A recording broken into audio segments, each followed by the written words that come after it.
Bonjour et bienvenue dans votre hebdo. Le temps d'une pause pour souffler, mettre de côté les tensions physiques et émotionnelles, c'est ce que propose l'association Sophrologie Nanterre Asso. Nous avons tous besoin d'une bulle de détente.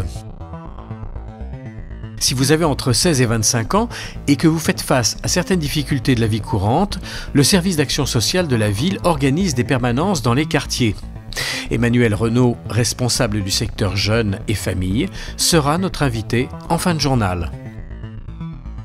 Et tout de suite, rencontre avec Aurélien Desbas qui anime des ateliers autour du livre offert aux enfants de maternelle. 15 petits cochons vont au magasin de bricolage. Ils achètent des planches, des briques, des rochers, des feuilles de bananier, des blocs de glace et des poutres. Après celle des 15 petits cochons, voulez-vous construire une cabane pour le loup ? Mercredi 24 janvier, à la médiathèque des Fontenelles, les enfants ont répondu avec enthousiasme à l'invitation d'Aurélien Desbas. Ce jeune auteur a réalisé Cabane, le livre offert cette année à 4200 enfants de maternelle de Nanterre, ainsi que ceux qui sont hospitalisés à Garches. Je suis sorti des arts décoratifs de Strasbourg en 2004, je crois, oui. J'ai beaucoup travaillé pour la presse et l'édition jeunesse, et puis depuis quelques années j'ai un travail un peu plus personnel qui se balade entre des expositions, un peu de l'édition, du design graphique. En tant qu'auteur, c'est mon premier livre en fait. Au départ, c'est une exposition où en fait les matériaux de construction qu'ont les petits cochons dans le livre étaient des vrais matériaux de construction en carton, mais à échelle 1. Et donc en fait, le public pouvait utiliser ces modules pour se construire des cabanes. Voilà. Et donc en quelque sorte, le livre est la version 2 dimensions de ce projet, quoi. Chaque année, l'auteur du livre sélectionné est invité à rencontrer son public et à animer des ateliers dans différents quartiers. On a 6 ateliers dans 3 centres sociaux et 3 médiathèques pour essayer d'être le plus possible proche des gens, quoi. Les enfants et les adultes travaillent ensemble, s'amusent ensemble, jouent avec l'auteur. C'est aussi un moment intergénérationnel où il n'y a pas de but pédagogique ou de but d'apprentissage. C'est vraiment pour s'amuser autour du livre qui est offert au maternel. On a reçu 2 fois le livre, pour ma fille en grande section et pour mon garçon en toute petite section, il a 2 ans. C'est bien de voir l'auteur, c'est bien parce qu'on continue l'histoire du livre, c'est plutôt sympa. Et Inaya, ça lui permet de découvrir un peu, elle aime bien l'art plastique en général, et ça lui permet ça lui fait une expérience. J'ai mis ça et j'ai mis un comme ça et un comme ça.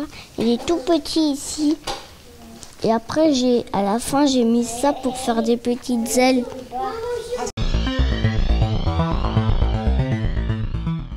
Combattre le stress, l'anxiété et les difficultés du quotidien, c'est possible et de manière tout à fait naturelle. Chaque semaine, c'est l'objectif de cette dizaine de personnes qui se donnent rendez-vous au centre social et culturel des Acacias. Ils suivent un cours de sophrologie dispensé par une praticienne diplômée. On pourrait dire que la sophrologie, c'est un ensemble de techniques, des techniques de respiration, des techniques de relaxation, de relâchement musculaire et des techniques de visualisation qui vont vous permettre d'aborder votre quotidien de façon plus agréable, on va dire plus facile. Le cours mixe différentes techniques de relaxation. Il s'adresse à tous, quel que soit son âge ou son niveau de pratique. Donc on a 3 grandes familles d'exercices. Les exercices de respiration, ce qu'on appelle dans notre jargon la relaxation dynamique, les petits exercices comme le pompage des épaules. Et puis toute la partie visualisation, puisque la sophro est aussi une petite sœur de l'hypnose, où là on va se projeter positivement dans des situations, comme on l'a fait tout à l'heure, essayer de se projeter positivement dans son endormissement. Je voulais venir voir ce que ça donnait, et là c'est vrai que ça fait que 2-3 séances, donc c'est tout récent, mais déjà il y a quelques bénéfices, et je pense que le bénéfice va s'installer sur la durée, à prendre ses réflexes de souffler, de détendre le corps. Au bout d'une heure, la lumière revient dans la salle et chacun donne son avis sur la séance écoulée. Une chose est sûre, ils sont plus relax.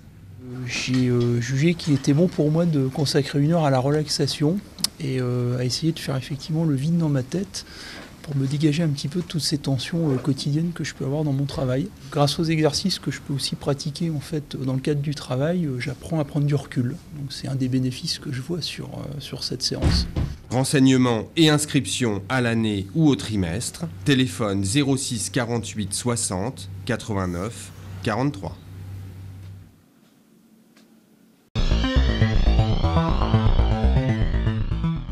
Les élèves et les musiciens de la fanfare de Nanterre vous invitent à leur concert annuel qui aura lieu le samedi 3 février à 20h30 à la salle des fêtes. À l'occasion de ce concert, la fanfare organise une collecte de denrées alimentaires au profit des Restos du Cœur. Pensez à réserver au 06 11 66 86 46.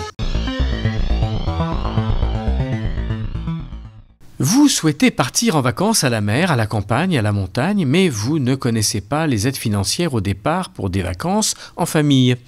Alors rendez-vous au forum Vacances en famille, le 30 janvier à 17h à l'école élémentaire Abdelmalek Sayad, ou encore le 12 février de 16h à 18h, maison du chemin de l'île, pour construire votre projet de départ en vacances.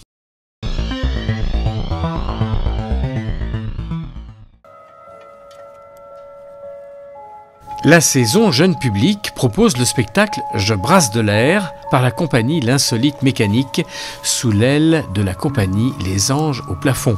Une performance mécanisée à découvrir en famille à partir de 6 ans, le 31 janvier à 15h30 et le 3 février à 11h, 15h30 et 18h.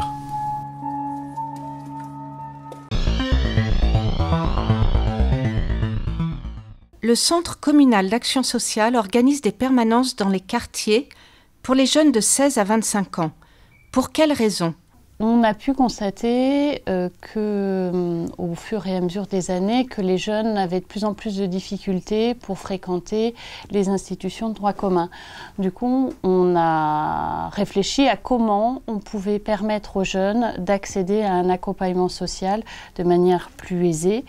Donc on a développé des permanences dans les quartiers afin d'être plus en proximité avec ce public, être vraiment dans la démarche d'aller à la rencontre de ce public. Ces permanences peuvent permettre déjà un premier contact avec un travailleur social et peuvent répondre immédiatement à différentes problématiques que le jeune rencontre, que ce soit une information sur le logement, sur l'accès au droit, sur le projet professionnel.